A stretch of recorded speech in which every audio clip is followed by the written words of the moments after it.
Hello friends, welcome back to SRV கலக்கல்ஸ். மாங்காய் season ஆரம்பிச்சிடுச்சு. அதனால இன்றைக்கி மாங்காய் வச்சு ஒரு பிக்கிள் ரெசிபி தான் பார்க்க போகிறோம். வாங்க எப்படின்னு வீடியோக்குள்ளே போய் பார்க்கலாம். நம்ம சேனலில் ஃபஸ்ட் டைம் பார்க்குற வியூஸ் ப்ளீஸ் சப்ஸ்கிரைப் பண்ணி வச்சுக்கோங்க. அப்போ தான் நான் போடுற வீடியோஸ் எல்லாமே மிஸ் ஆகும், உடனே உங்களுக்கு நோட்டிஃபிகேஷனில் வரும். நான் இந்த பிக்கிள் பண்ணுறதுக்கு ஒரு மாங்காய் எடுத்துருக்கிறேன். நாங்கள் நாகர்கோவில் சைடில் இதை ஒட்டு மாங்கான்னு சொல்லுவோம். மும்பையில் இதை தோத்தாபுரின்னு சொல்கிறாங்க. நீங்கள் என்ன பேர் சொல்லுவேன்னு எனக்கு தெரியல. இந்த மாங்காவை பொறுத்தவரையிலும் சுத்தமாக புளிப்பே இருக்காது. ஸோ பிக்கிளுக்கு நம்ம தாராளமாக யூஸ் பண்ணலாம்.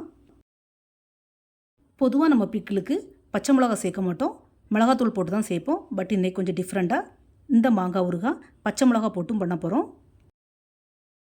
நான் ஒரு 6 காரமான பச்சை மிளகா எடுத்துருக்கிறேன். இதை தண்ணியில் நல்லா வாஷ் பண்ணிவிட்டு ஈரம் இல்லாமல் தொடச்சி எடுத்துக்கணும். என்னோடய பச்சை மிளகா கொஞ்சம் காஞ்சி போச்சு. நீங்கள் கொஞ்சம் ஃப்ரெஷ்ஷான பச்சை மிளகா எடுத்துக்கோங்க ஃப்ரெண்ட்ஸ். இந்த பச்சை மிளகாவை இடிக்கல் அல்லது சாப்பரில் போட்டு நல்லா நசுக்கி எடுத்துக்கோங்க. இந்த பிக்கிளுக்கு பச்சை மிளகாவை கட் பண்ணி சேர்க்கக்கூடாது. இந்த மாதிரி பச்சை மிளகாவை நல்லா நசுக்கி எடுத்துகிட்டு சைடில் வச்சுக்கலாம். இப்போ நம்ம மாங்காவை துருவி எடுக்கணும். ஸோ இந்த மாதிரி ஒரு கிரேட்டர் எடுத்து அதில் உள்ள பெரிய ஹோல் இருக்க சைடில் பார்த்து மாங்காவை பீஸ் போட்டு அதாவது துருவி எடுத்துக்கலாம்.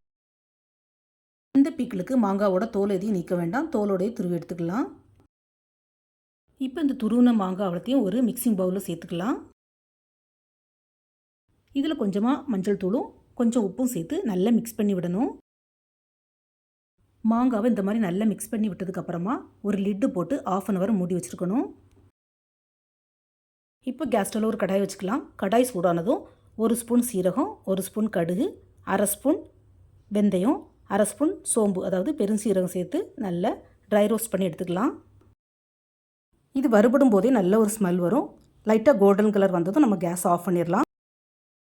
இதை இப்படியே நல்லா ஆற விடணும். ஆறுனதுக்கப்புறமா ஒரு பிளெண்டர் அல்லது மிக்ஸி ஜாரில் போட்டு நல்லா பொடிச்சு எடுத்துக்கலாம். இதை ரொம்ப நைஸ் பவுடராக பொடிக்கணும்னு இல்லை, கொஞ்சம் குறகுறப்பாக இருந்தாலும் ஓகே தான். நான் கொஞ்சம் நைஸாகவே பொடிச்சு எடுத்துருக்கிறேன். இதை இப்போ ஓரமாக வச்சுக்கலாம். இப்போ கேஸ் ஸ்டவ்வில் அதே கடாயை வச்சு கொஞ்சம் எண்ணெய் ஊற்றிக்கலாம். எண்ணெய் நல்லெண்ணெயே சேர்த்துக்கோங்க. எண்ணெய் கொஞ்சம் தாராளமாகவே எடுத்துக்கோங்க. பிக்கிள்னாலே நமக்கு எண்ணெய், காரம், உப்பு தான் மெயின். ஸோ இந்த 3 இன்க்ரீடியன்ஸும் நம்ம ஜாஸ்தியாக சேர்த்துக்கிட்டா தான் பிக்கிள் ரொம்ப நாள் கெட்டு போகாமல் இருக்கும். இது ஒரு சின்ன டிப்ஸ் தான். நல்லெண்ணெய் நல்லா சூடானதுக்கப்புறமா கொஞ்சம் காயப்பொடி சேர்த்துக்கலாம். நீங்கள் இதுக்கு பதிலாக கட்டி பெருங்காயம் கூட சேர்த்துக்கலாம். பட் என்கிட்ட கட்டி பெருங்காயம் வீட்டில் இல்லை. காயப்பொடி சேர்த்து நல்லா பொரிஞ்சதுக்கப்புறமா லைட்டாக புகை வரும். அந்த ஸ்டேஜில் நம்ம கேஸ் ஆஃப் பண்ணிடலாம். இப்போ இந்த எண்ணெயை அப்படியே ஆற விடணும். உப்பும் மஞ்சள் தூளும் சேர்த்து மிக்ஸ் பண்ணி வச்ச மாங்காய் இப்போ 1/2 hourக்கு மேலே ஆகிட்டு ஓப்பன் பண்ணி பார்த்தா கொஞ்சம் தண்ணி விட்டு நிற்கும். இந்த தண்ணியை நம்ம இப்போ பிழிஞ்சு எடுக்கணும். பிக்கிளை பொறுத்தவரையிலும் நம்ம எந்த அளவுக்கு தண்ணி சேர்க்காமல் இருக்கிறோமோ அந்த அளவுக்கு டேஸ்ட்டும் நல்லாயிருக்கும், கெட்டு போகவும் செய்யாது.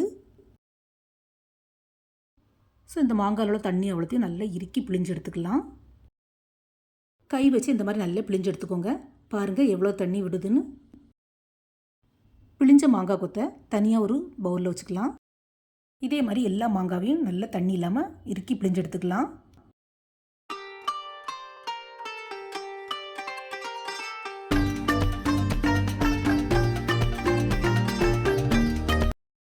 இந்த மாங்காய் ஊறின தண்ணியை நீங்கள் தூர ஊற்ற வேண்டாம், வேறு மாங்காய் ரெசிபிக்கு கூட யூஸ் பண்ணிக்கலாம். இப்போ நம்ம எடுத்து வச்சுருக்கிற மாங்காயில் ஃபஸ்ட்டு இடித்து வச்சுருந்த பச்சை மிளகாவை சேர்த்துக்கலாம்.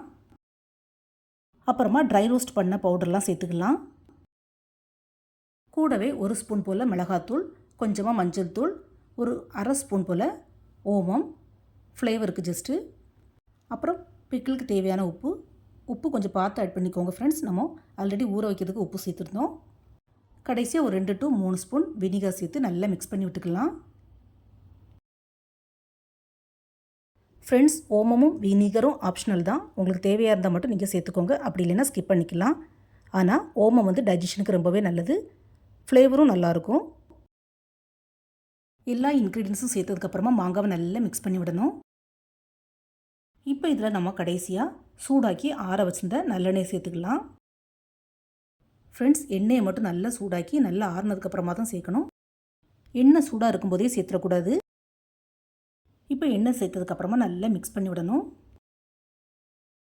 நார்த்தில் பார்த்திங்கன்னா சப்பாத்தி, ரொட்டி, ஃபுல்காக்கு இந்த மேங்கோ பிக்கில் தொட்டு சாப்பிடுவாங்க. அந்தளவுக்கு டேஸ்ட்டாக இருக்கும். வெறும் காரம் மட்டும், அதாவது மிளகாத்தூள் மட்டும் சேர்த்து பண்ணாலே பிக்கிள் செம்ம சூப்பராக இருக்கும். அதுலேயும் நம்ம பச்சை மிளகாவும் சேர்த்து பண்ணியிருக்கிறோம். ஸோ இன்னும் செம்ம சூப்பராக இருக்கும். பொய் இல்லை ஃப்ரெண்ட்ஸ், மாங்காய் கூட இந்த பச்சை மிளகாவும் வாயில் கடிப்படும் போது ரொம்பவே அல்டிமேட்டாக இருக்கும். பார்க்கும்போதே நாக்கில் தண்ணி ஊறுதுல ஃப்ரெண்ட்ஸ். ஸோ செஞ்சு பார்த்தா எப்படி இருக்கும், நீங்களும் இந்த வீடியோ பார்த்ததோடு விடாமல் கண்டிப்பாக உங்கள் வீட்டில் ட்ரை பண்ணி பாருங்கள். உங்களுக்கு எப்படி வந்தது, பிடிச்சிருந்தாலும் உங்களோட ஃபீட்பேக்கை மறக்காமல் ஷேர் பண்ணுங்கள்.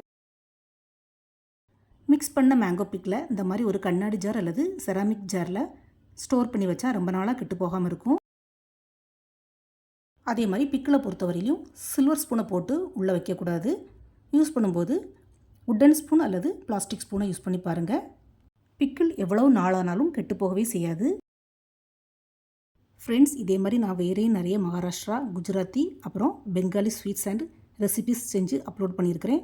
என்னுடைய சேனலில் போய் செக் பண்ணிக்கோங்க. உங்களுக்கு பிடிச்சிருந்தா மட்டும் சேனலை சப்ஸ்கிரைப் பண்ணிக்கோங்க. அப்படி இல்லைன்னா தாராளமாக அன்சப்ஸ்கிரைப் பண்ணிக்கலாம்.